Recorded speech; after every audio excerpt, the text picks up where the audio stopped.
Around 6 months ago, I decided to do a 30-day social media detox in which I didn't use any social media at all. And since then, I've decided to continue on with my practice of consuming social media at a bare minimum. So today I want to talk to you about social media addiction and ways that you can overcome this. Overconsumption of social media can lead to an addiction because it triggers the brain's receptors to release dopamine. Dopamine is the feel-good chemical. So for users, they can start to feel that dopamine release when they get lots of likes, views, retweets, or even a viral video. Now the brain will reinforce our need to get that same outcome the next time.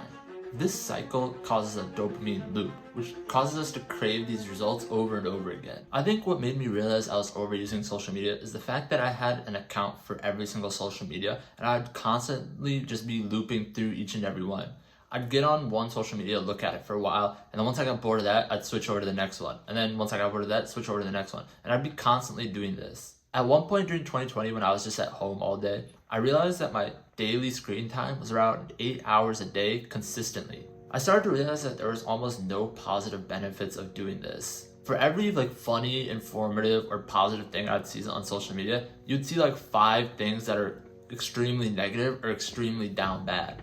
The positives definitely did not outweigh the negatives. I especially noticed this in 2022 once I moved from my small town to a very big city in the United States, and I started to meet new people and talk to people and started using social media less. How much of the conversation that always is happening on social media and all these hot button issues that seem so prominent on social media are very rarely even talked about in real life. One thing that really put me over the edge of needing to make a change was I started to realize that I'd have these imaginary arguments on social media where I'd see a post which I disagreed with or had an opinion that I didn't agree with, and I wouldn't necessarily respond to them or try to start an argument, but I'd start an argument in my head about why my idea and my viewpoint is so much better than theirs and what they're doing is completely wrong and that they're just dumb for having that opinion. And I'd justify that opinion in my head before I could move on. And I'd have these internal arguments with myself about these things that really do not matter because one, I didn't even know the person who's posting it. That person could be anybody in the world. I've never met them, never saw them.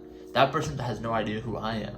And also, we don't even know why they're posting those things. They could be posting that thing just for likes or retweets or interaction. We don't know. We don't even know if that's what they truly believe. I had to realize how silly this was and how I was literally just getting in my own head about things and I was letting social media really control the way I looked at things and really control my emotions. On social media, being civil and being neutral does not really get you the validation you need. And there's been so many times on social media where the conversation goes left so quickly. You'll be talking about something and somebody will come out of nowhere and insult that person, but it'll get 5,000 likes. It has nothing to do with the conversation. It has nothing to add to the conversation and nothing positive about it, but it gets a lot of likes, so people do it. Once I really started to look at things from this perspective and look at it the bigger picture, I realized I had to make a change and had to significantly reduce my social media usage. The first step on my journey to reducing my social media usage is actually reading this book right here, which is Digital Minimalism by Cal Newport. Now, this is a really great book to read if you're in the process of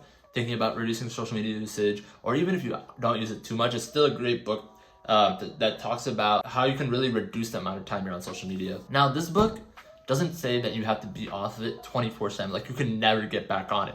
I think that's a key misconception. The idea is to minimize your usage on it. And this is exactly what it was for me. My goal was to never get back on social media again, but it was just to minimize and reduce the usage of it and not waste my time consuming so much negative energy. So some of the things that really helped me during this process of overcoming this social media dependence was one, making it harder on myself. My recommendation is to make getting back on social media hard for yourself. Have a barrier of entry. For me, for example, using the iPhone, there's this thing where you can have restricted mode. What this did was I'd have a list of sites that it would block me even being able to get on. So for example, if I tried to go on Twitter, it'd block it. Now, I'm not saying that you can't just go in there and undo it and then get back on the sites, but it's that barrier of entry. So many times I would just normally, it was just a sensation. I didn't even realize in my head that I was getting on these sites. So I'd type in Twitter when I really didn't even need to, and then that block would show up, and it would take me a second to think about it. Do I really need to be on Twitter right now? Do I really need to be on social media right now? And majority of the time, I'd say no, I don't need to, and I'd just get off of it. So I think that having that little barrier of entry is great, and it'll help you like really analyze when you're getting on there, do I really need to be on there right now? Now, another thing you can do is find widgets on Google Chrome. So if you're using your computer or laptop, you can also have a similar block system where if you look up certain widgets, you can block sites as well on Google Chrome. Another thing I did was I found this widget on Google Chrome that helped me really reduce the amount of time I was on YouTube.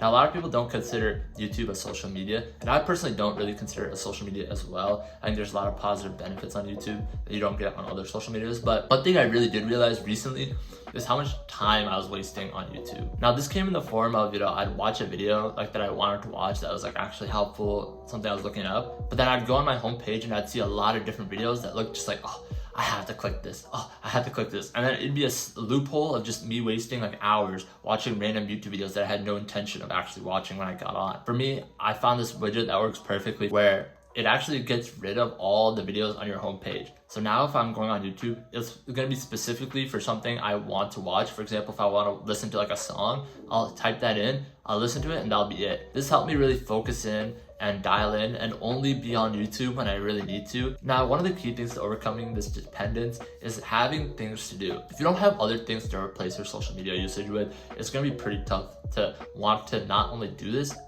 but it'll also be tough to like stick to this routine. For me, these things that I filled my time with included reading books, going on walks, going to the gym, going to the park, meeting new people, joining groups, things of that nature.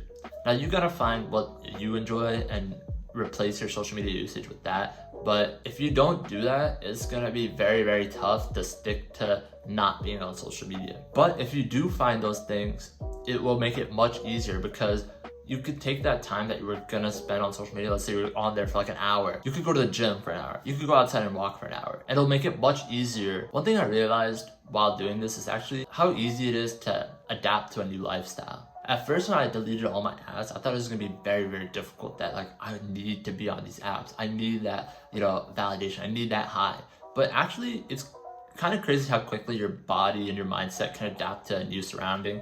And for example, not being on social media. After just a few weeks, I realized that this isn't that bad, and I quickly adapted to my new normal, which is using social media at a bare minimum. Now, like I said earlier, the idea isn't to fully never get back on social media, and I'm not gonna lie, I have had moments where like I've fallen off the wagon. During this process, it's not gonna be possible for you to go from 100 to 0, where you're constantly using social media to never using it again. There have been periods of time where I've like got back on for like a weekend or like a day and things of that nature. So I've definitely fallen off a few times. But one thing I realized is how my mind shift has changed, even though I've, sometimes fallen off and gotten back on social media. Whenever I get back on these days, I quickly realize like it's just not even worth it. Like for example, every once in a while I'll get back on Instagram, just like post different photos if I've been on vacation or something, and I'll spend a little bit of time just like going through maybe Instagram Reels or seeing what the feed looks like. And I quickly realized how negative and how destructive it is to my mental well-being to be on there for extended periods of time. And almost every time I do this, I literally delete the app within like an hour. Like I'll get back on, I'll post my photo, I'll like scroll through for a little bit, like, no, this is not it.